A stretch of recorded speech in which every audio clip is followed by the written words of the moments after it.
Welcome to July 10th LeetCode Challenge, Decode Ways 2.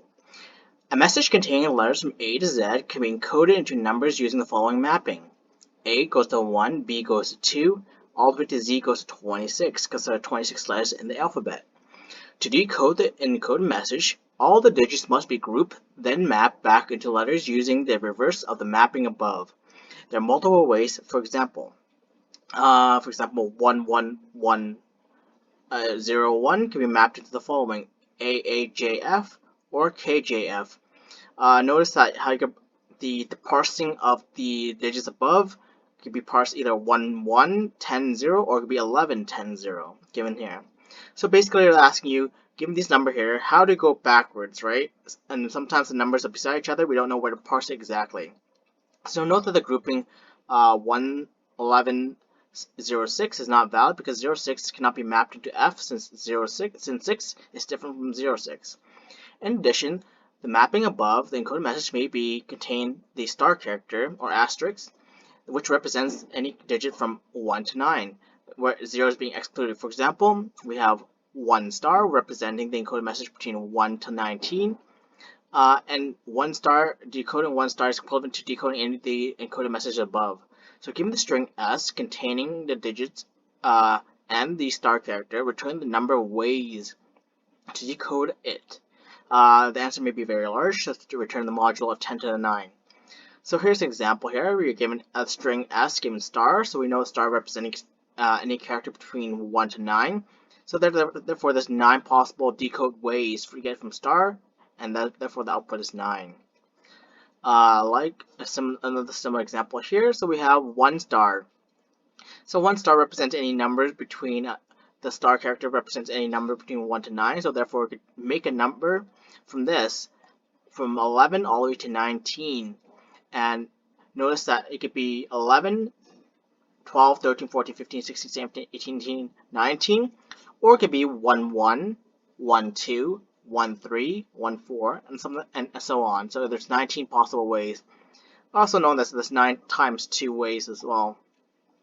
And another example we're given here is 2 star, which means that we can make any number between 21 all the way to 29. And then however, keep in mind that it could be either 2, 1, 2, 2. But after 26, we cannot have 27, 28, and 29 because those are not any mapping to go back to a single letter. Alright, so let's start off what we know. We have a restraint set between the character of S is between 1 to 10 to the 5, so it's quite large, and we have the string of the index can be a digit or a star. So let's go, let's kind of make this work here. I'm not going to lie, this is very hard for me, and I had to search up some clues about this, so let's start off with what we know.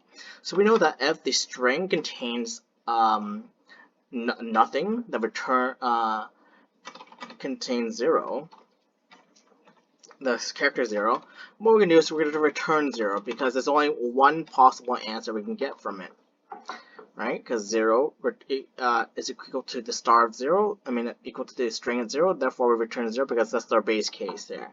So they say that this is a encoded numbers using a following mapping, so I think I'm going to follow this idea of using a character map.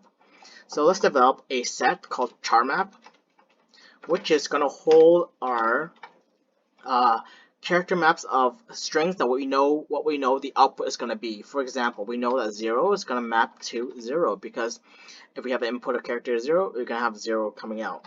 We also know that star is going to give you a mapping of 9 because there's 9 possible output for that. We know that the mapping for star star is 15. So why 15 here? We know it's 15 because it's 15 plus the previous star we have, right? And then we know that the character mapping for 1 star is going to be 9 because keep in mind right here we have 1 star, it should be 18, right? However, it's 9 times 2, so if we were to add 9 to the previous one, we would get 18. And likewise, we do star 2 star, which would give you an output of 6. So we have a character map built out with known characters that we're going to solve for. So let's run some some loops here. So we know we want to iterate through our ranges. So for I in range, 1 all the way to 27, because that's how many 27 characters in it. What we're going to do is that we're going to update our chart map, our character map, to be, we're going to populate it now with string at I, string I, and square bracket to 1. And then for alright, for each character we're gonna add our character map to each string equivalent to 1. So for I in range, do another range here from 0 to 7. What we're gonna do is we're gonna update our character map with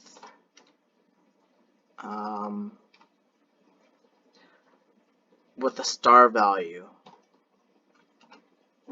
Let's see how we're going to do that. Star plus the string of I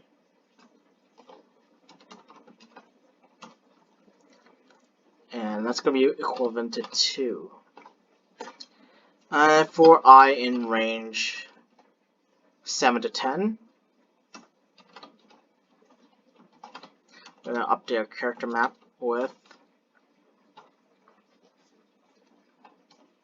star plus string of I, and that's going to be equivalent to 1. There you go. So we want to develop 1 all the way to 20, basically all 26 letters of the alphabet is equivalent to 1, and we know that anything between for our second digit per se, if we have a star, that means that we cannot go up to 20. We only go up to 26 characters, so we can't go 27, 28, 29. So therefore, it's equivalent to 2. So between 20 to 26, we have an equivalency of 2. And then anything above that, we're gonna have to restart over and make it equivalent to 1 again. All right. Let's don't forget our mod 10 to the 9 plus 7. Yep. And then what we're gonna do is we made a character map so far, so mapping. Next, we're gonna do is use a little bit of dynamic programming in this just to help us out a bit. Let's see. We're gonna use let's do some Let's do some dynamic programming, I believe, with let's just do it. So we're gonna develop our DP array, which is going to be 0, which is going to be the length of our character plus 1. Yes, strings plus 1. And then what we want to do is assign our first element of our DP array to be our character map at index S0. We also want to assign the last element of our DP array to be 1, because there's one possible way of making one character if there's one.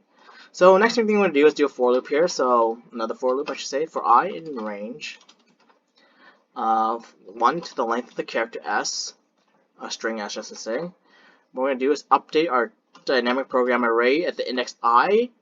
We're going to update it to increment, I should say. Our let's see, how to make this a little bit neater. Our character map at S at I times our dynamic programming array at I minus 1 plus our character map. What we want is we want to actually get the index.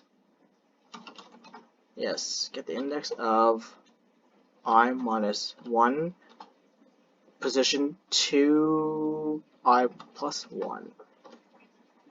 Yeah, I minus 1 with the increment of 0. And and this is also times our dp at index I minus 2. And all this is going to be the modulus. So this is a lot here. It's a lot going on. So I don't really understand it fully myself, but it works. So if the dp is not empty, if not dp at index I, what we're going to do is return 0.